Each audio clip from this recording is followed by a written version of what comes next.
For most people, this could be the best thing to buy in sim racing, and we literally never see anyone talking about it. And I don't know why. There's some kind of embargo I'm not aware of or something. But in the UK right now, this is under £300 with the SRP light pedals, which we have on another rig. But for £300, you are getting Xbox compatibility, a direct drive wheelbase, a rim with the same QR that goes all the way up the ecosystem, and some aluminium pedals. And there are some things to be aware of that are not good here, but there are some things that I just genuinely don't understand how this isn't a more known thing in sim racing. Firstly, this direct drive base is ridiculously tiny. Yeah. This is awesome. Kireth isn't a strong guy. No. And he's holding up with ease. This is honestly one of the best direct drive wheelbases I have ever seen and used. It's called the Moza R3, but it should really probably be called the Moza R4 because it's got 3.9 newton meters of torque. And when you think about a T598, it's got 5 newton meters, albeit an overboost. And how big is that? And how big it is. Huge. It's absolutely crazy. And you don't hear a lot of T598 drivers on console saying, "Oh, I wish I had more." Maybe in time, but that seems to be like an acceptable range. Acertech had just come out with their Initium at 5.5. That's also a lot bigger than this. So the wheelbase is like, and it's got all the ports on the back for, I can show you here, pedal, dash, shifter, handbrake, e-stop as well, and the USB to the PC. But that's not the only part of it because this is Xbox compatible. Exactly. It works on whole. They've got the chip in there so it fully works. Yeah. Obviously, you got all the buttons, the joysticks. It's all there. It works. And then if you wanted, straight onto the PC as well. And we do a lot of cheap bundled rims. What's interesting is like this actually has a slight bit of give in it. It's a slight bit. Actually, yeah. So it's not one of these like ultra cheap, like molded to look like it's a stereo. I mean, this is an ultra cheap style. Let's be real about it. But it does have a slight bit of give to it. It's got the rev bar in there as well. It's got quite a few buttons, and you can actually modify it as you've been doing. Yeah. So you can get the different base plates. So you just undo these 6 screws right here, literally off. You put another one on. You can put a 4 on. You can put the bigger wheel, the bigger rim. Sorry.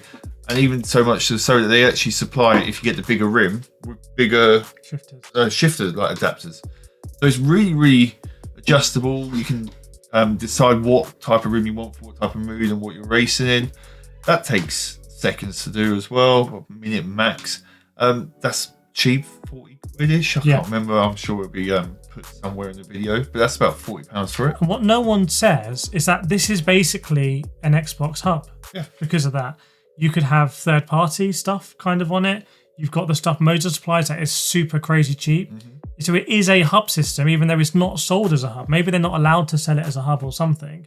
But it is basically an Xbox hub. So you can do, if you're just doing Forza Horizon on Xbox, you can have it in that kind of like, more road style. Yeah. But if you want to do ACC on Xbox or all the new games that are coming to Xbox, like GT3 style, you can have it more in that as well. So that's pretty cool. It's got the shifters, which are quite nice. They actually have a reassuring click on it. Yeah. And I mean, anyone who's watched our live streams, there'll be so many people that ask us, what wheelbase should I get for console? Yeah. The amount of times we've shouted back at Moza R3.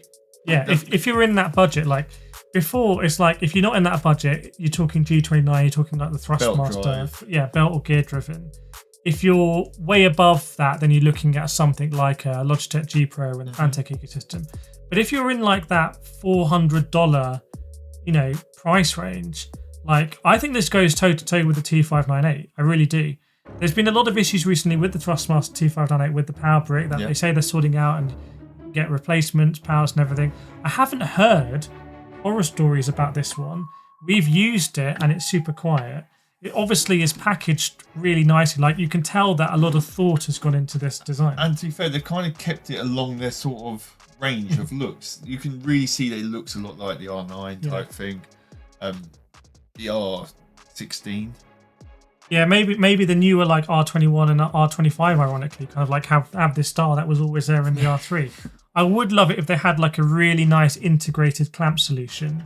At the moment, it's still the old school here, and you go onto a clamp, and that's fine. But you end up with long clampy things. Which you knock your knees on. Yeah, exactly. Because it is so light, I would love if there was like a smaller form factor clamp, but we could try and do something like that. The weak spot of this bundle, without a shadow of a doubt, is the pedals. We've always said this about the SRP light pedals. Like, they are really not, I don't think, good pedals for trying to learn how to do like threshold braking and trail braking.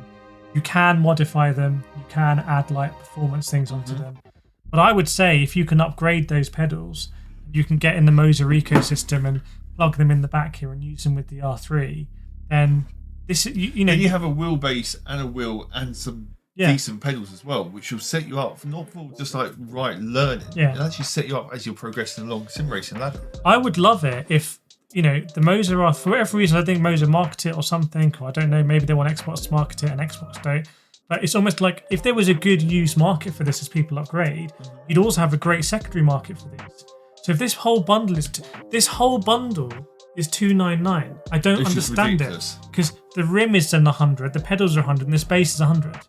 It makes no sense. It literally, can someone explain in the comments how that works? It's how like, they can have a Microsoft compatible, with the chip, and direct drive, and a set of pedals. You could actually harvest stuff from this, like the QR and like, you know, like the hub system and everything like that. So it's literally insane.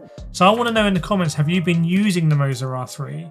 Have you considered it? For what reasons, if you considered it, have you not got it? Because it just, honestly, we're looking at this time of year of like, who's going to win our awards of like wheelbase of, you know, wheelbase of the year, console wheelbase. And we think this one is right up there. It's groundbreaking for purely the size of it alone, let alone the price. The size of this here is so ridiculously small. How they've managed to do that alone is groundbreaking. And I'll leave you with this. If Xbox does really take off on sim racing with Project Motor Racing, Ren Sport, Le Mans Ultimate whenever it comes, AC Evo, Endurance Motorsport Series, Forza Horizon 6, if it comes out on Xbox exclusively first, Game Pass could give you like a wealth of like proper sim racing titles, and you might want to have a kind of like cheaper wheel to go with it. So that could be an awesome part for this. But yeah, let us know what you think of it, and we'll see you in the next video.